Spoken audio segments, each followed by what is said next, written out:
Errol Spence and Charlo are freezing out Terence Crawford. Boots Ennis eyes his shot. What's good, everybody? It's your boy Cardinal Red Sports. Let's talk about it. So, welterweight champions Errol the Truth Spence Jr. and Jermell Charlo, or Jermall. I never pronounce his name right, but the Charlo brother, the 154 Charlo brother, what I like to call him, are in cahoots, for lack of a better word, to freeze out Terence Bud Crawford from any type of high-level fight until he takes on Errol Spence Jr. How will this affect Errol Spence Jr.'s next fight? Because a lot of people are saying he won't be fighting Crawford next. He'll more than likely take on some lower-level competition in the meantime. And this is all due to his recent car accident. Man, it's almost like every time you turn around, something new is happening in the welterweight division. And it's never good fights being put on. It's always some shenanigans going on behind the scenes. But how will this affect Errol Spence's next fight? You know, I did a video yesterday regarding the whole situation with Boots Ennis. You know, that's an interesting situation now because Errol Spence was supposed to be taking on Keith One Time Thurman, and this was supposed to happen in February. It was supposed to be his next fight. They were gearing up for that. And that was all due to the fact that Terence Crawford walked away from the negotiation to fight David Avanesyan. So now that Errol Spence has had the car accident and he's apparently bruised his legs or something to that nature. I've never heard of anybody needing 6 months for a bruised leg, just put it that way. So I'm not sure why it's going to take him all the way up until April, May, June. I've heard even, could be June before Errol Spence gets back in the ring, which is completely insane, but it is what it is at this point, But there are a lot of factors going into who his next opponent is going to be now. It could possibly actually be Boots Ennis. Boots could be waiting in the background, eyeing his shot to get a chance to take on Errol Spence Jr. And that was confirmed by Bozy Ennis when he said that the IBF finally made their decision. They're giving Spence 160 days, I believe it is, to either fight Boots Ennis or vacate his IBF title. Now, a few weeks ago, we heard the same thing coming down from the WBC. You got yada amount of time to take on Keith Thurman or vacate the title. So, how's all this going to play out for Errol Spence now that he's injured? Does the sanctioning bodies give him a pass? Does he say, you know what, F it, I'm moving to 154? Does he say, screw the WBC title, I'll drop that and fight Boots? A lot of options on the table. Now, here's something that a lot of people have been saying for a while now, and it's that undisputed trumps mandatory. Undisputed trumps mandatory. We all know that Errol Spence has said for a while now, I don't really need a tune-up to take on Terence Crawford. So, I think people were assuming that Errol Spence, since Crawford decided he needed a tune-up, Errol Spence would go ahead and take a tune-up as well. But Errol Spence's tune-up was going to end up being Keith One Time Thurman. At this point, I'm like, does Errol Spence really need a tune-up at this point? He's been at 147 forever. He's got 3 title belts. You fought pretty much everybody you could fight within the division, with the exception of a few people. But, why exactly do you need a tune-up? That's my thinking, because once again, he's done everything you could do as a welterweight. But with this car accident, rearing his head and Errol Spence perhaps not being 100%, listen, I don't think he needs 6 months to heal from, some bruises. It was about the same amount of time, I think, that he took to heal from the eye injury, 6 months. And I would think that eye injury, whether it was real, fake, or pulled out for Pacquiao reasons, why would it take you 6 months to heal from a bruise the same way it took you 6 months to heal from eye surgery? It just doesn't make a lot of sense at this point, man. And I don't understand why he would exactly need a tune-up fight for Crawford. But if he's really hurt, maybe he does need some type of tune-up before he gets in there with the caliber of Terence Crawford.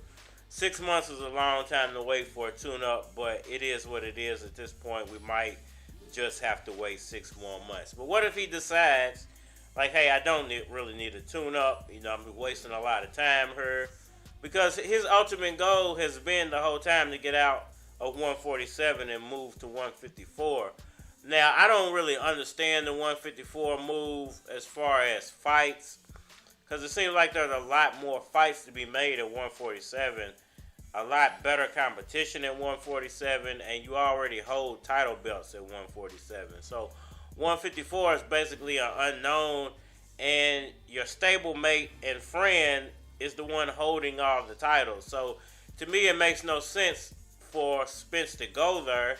And Charlo's already said he doesn't have any intentions of fighting Errol Spence unless Charlo has intentions of leaving the division to move up, and Errol Spence can walk in and be the beneficiary of all those titles, which may in fact happen.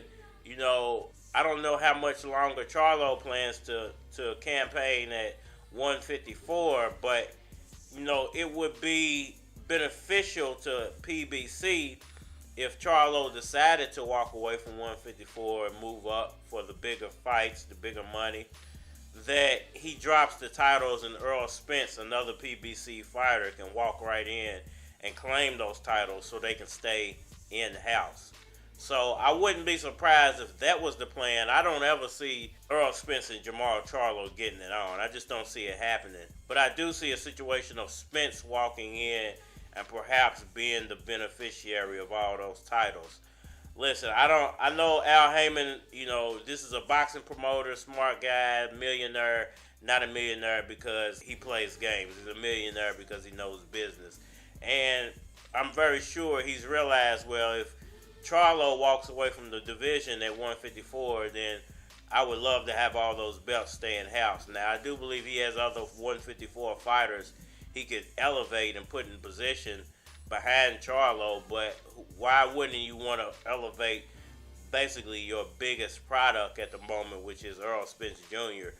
I would think that would make a lot more sense than anything. Now, the question of the matter is, how does Errol Spence get out of the division? Does he just walk away? Does he allow Crawford to win like that? Because my thing is this, I don't want Errol to walk away from the division and just leave all those belts for Crawford to come and pick up. Now, Crawford would have a uphill battle. Let's just not pretend like he can just walk in and take all those titles and walk away into retirement with them. But I think that's kind of his plan, stalling Spence out until Spence decides to leave. I actually feel like that Boots would step in, more than likely become the IBF champ. The WBA title would get decided by Emino Santanios and Vergil Ortiz, for the super title. And then the WBC, could possibly be up for grabs between Crawford and Thurman. That's if Spence decides to leave. Now, does Spence decide to leave that way and allow Crawford to go in and fight the Young Guns? Because, hey, if Crawford fights the Young Guns and beats them, I would give him praise. I just don't want Spence to walk away and Crawford somehow end up with all those titles without having to go through the Young Guns. And, that just doesn't seem fair to me. Now, I don't think it would play out in that way, but we've seen shadier things happen. This is boxing, so can't leave nothing up to chance. And once again, it's going to behoove Errol Spence to make the right decision here, because a move to 154 and a loss could ultimately ruin his career. Now, that don't mean he can't circle the block, come back down, like, hey, I made a mistake, and continue the campaign at 147. But Errol Spence with a loss is not the same Errol Spence. And Errol Spence with a loss and Terence Crawford gaining perhaps another belt while he goes up to 154 and does his thing, and then coming back down, the negotiating process would be ridiculous. Listen, Errol Spence, you got golden opportunities all over the place. I would say that leaving 147 would be probably the worst move he could make right now. But, you know, whatever he feels like is in his best interest is in his best interest. And I just hope we get some good fights out of it, man. I'm tired of watching the best fight low-level competition. Y'all let me know what y'all think about that down in the comment section below. Who's going to win in this situation? Errol, Terence, Boots, or Charlo? Who's going to come out victorious in this situation? Hit that like button for me. Share. Subscribe. Holla at me on all social media platforms. Facebook, Instagram, YouTube, and Twitter. It's your boy, and we are flying ahead. You can't tell these niggas nothing. All that seems to be on my mind is hustling. All that seems to be on my mind is hustling. This is for my hustling niggas. This is for my hustling niggas. This is for my hustling bitches. This is for my hustling bitches. Nigga, don't act so suspicious. Hustle hot as hell, but you swear they snitching. You don't wanna go to prison. You don't wanna go to prison. You don't wanna come up missing. You don't wanna come up missing. I just want a couple bitches. Put them in the ring, make a split decision. Bang, bang, bang. I'm trying to slow down with the sending. I pray to God, no, you forgive me. Me and God had a discussion. He said, tell him. I said, you can't tell these niggas nothing. You can't tell these niggas nothing. You can't tell these niggas nothing. You can't tell these niggas nothing.